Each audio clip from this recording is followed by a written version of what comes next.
Welding copper details you conduct with ordinary water. For welding, use a cotton torch after attaching the welding nozzle. With a combination wrench, you will deepen the cathode using the welding template.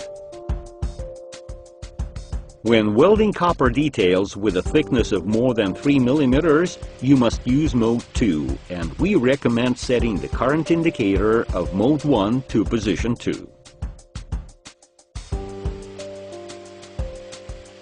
For the filler, use copper wire.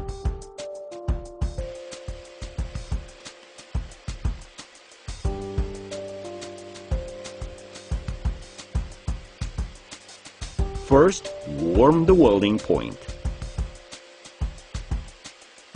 Use a soldering method for copper details up to 3 mm thick.